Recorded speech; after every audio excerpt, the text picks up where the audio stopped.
एक जासूस अपने सूट पर एक बटन दबाता है और गायब हो जाता है।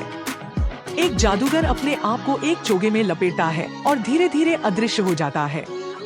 एक स्टार पायलट एक स्विच ऑन करता है और उसका जहाज अंतरिक्ष में गायब हो जाता है।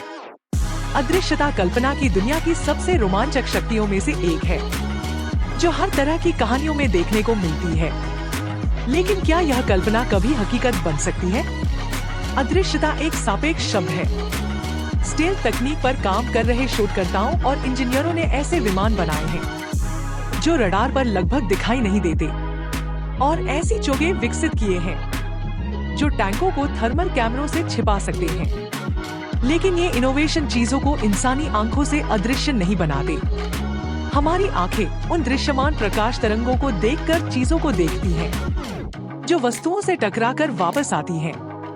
तो किसी वस्तु को बिना रोशनी बंद किए अदृश्य बनाने के लिए हमें उस वस्तु के पीछे से आने वाली रोशनी देखनी होगी, उस वस्तु से टकराकर लौटने वाली रोशनी नहीं। और ऐसा करने के लिए हमें इन दृश्यमान प्रकाश तरंगों को नियंत्रित करना होगा। इसे करने का एक तरीका है परावर्तन, रिफ्लेक्शन। यह विधि पूर्वानुमेय है, लेकिन यह ज्यादातर चलती वस्तुओं के लिए बहुत सटीक कोण बनाए रखने की आवश्यकता रखती है। शोधकर्ता अल्ट्राब्लैक सतहों के साथ प्रकाश को अवशोषित भी कर सकते हैं, जो प्रकाश कैप्चर करने वाले नैनो ट्यूब से ढकी होती हैं। लेकिन किसी चीज को काले रंग से पेंट करना उसे अदृश्य नहीं बनाता। इसलिए कई शोधकर्ता प्रकाश तरंगों को किसी वस्तु के चारों ओर मोड़ने के लिए अपवर्तन, रिफ्रैक्शन का उपयोग करने की कोशिश कर रहे हैं। अपवर्तन वह प्रक्रिया है जिसमें प्रकाश दिशा बदलता है जब यह अलग अलग घनत्व वाली सामग्री से होकर गुजरता है। जब प्रकाश कम घनत्व वाले माध्यम से अधिक घनत्व वाले माध्यम में प्रवेश करता है, तो इसका पथ थोड़ा मुड़ जाता है। जैसे जब आप स्विमिंग पूल के किनारे बैठते हैं, तो पानी में किसी के पैर आपको टेढ़े दिखाई देते हैं, क्योंकि पानी हवा से अधिक घना होता है। पानी से आपकी आंखों तक आने वाली प्रकाश तरंगे तेज होती हैं और मुड़ जाती हैं। प्रकृति में इस प्रभाव की सीमाएं हैं, यहाँ तक कि प्राकृतिक सामग्रियों में उच्चतम अपवर्तन सूचकांक होने पर भी प्रकाश केवल एक हद तक ही मुड़ सकता है।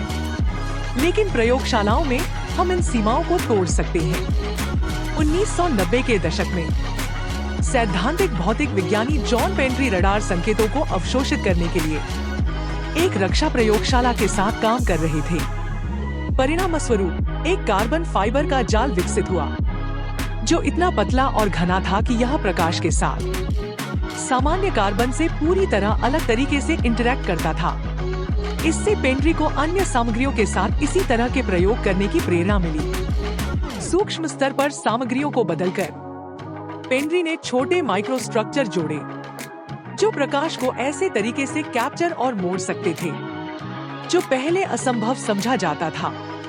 इस तकनीक को उन्होंने मेटामटेरियल्स नाम दिया और इसका सबसे प्रसिद्ध उदाहरण विकसित किया, स्प्लिट रिंग रेजोनेटर। इस मेटामटेरियल संरचना ने उन्हें प्रकाश को सैद्धांतिक सीमा से परे मोड़ने की अनुमति दी। नकारात्मक अपवर्तन, नेगेटिव रिफ्रैक्शन की खोज ने अदृश्यता अनुसंधान के आधुनिक युग को शुरू किया। अब तक प्रयोगशालाएं मेटामटेरियल्स डिजाइन कर चुकी हैं, जो पूरी तरह से माइक्रोवेव्स को मोड़ सकती हैं। लेकिन एक सच्चे अदृश्यता चोगे को दृश्यमान प्रकाश की सभी तरंग दैर्घ्यों को एक साथ और बिना किसी विकृति के मोड़ना होगा, और अपवर्तन सभी तरंग दैर्घ्यों के साथ समान व्यवहार नहीं करता। सोचिए कि अपवर्तक सामग्रियां इंद्रधनुष कैसे बनाती हैं, जहां अलग अलग रंग अलग अलग ढंग से मोड़ते हैं। मेटामटेरियल्स इस क्षेत्र में अग्रणी हैं, लेकिन अदृश्यता तक पहुंचने का यह एकमात्र तरीका नहीं है। एक प्रयोगशाला ने गर्म हवा का उपयोग करके एक नियंत्रित रेगिस्तानी मृगतृष्णा बनाई, जो ठंडी हवा के चारों ओर प्रकाश को मोड़ने के लिए प्रकाश में विकृति और भ्रम पैदा करती है। दुर्भाग्यवश यह मॉडल केवल हजारों डिग्री के तापमान पर काम करता है। एक अन्य प्रयोगशाला ने कांच के अद्वितीय लेंसों का एक विन्यास तैयार किया, जो लेंस के भीतर एक वृत्ताकार क्षेत्र में किसी वस्तु के चारों ओर प्रकाश को मोड़ सकते हैं। यह लेंस एक पूरे व्यक्ति को छिपाने के लिए पर्याप्त बड़ा बनाया जा सकता है, लेकिन इसका प्रभाव केवल तब काम करता है जब पर्यवेक्षक और छिपी वस्तु सटीक सही स्थिति में हो। और कैमरों का उपयोग करके वातावरण को रिकॉर्ड करना और इसे एक चोगे पर प्रोजेक्ट करना अंतराल और रंग विकृति से बाधित हुआ है। इन प्रयासों के बावजूद यह जादुई तकनीक अभी भी वास्तविकता बनने से दूर है। लेकिन विज्ञान के बारे में एक बात सच है, जो सीमाएं हम आज देखते हैं वे किसी दिन बस गायब हो सकती हैं।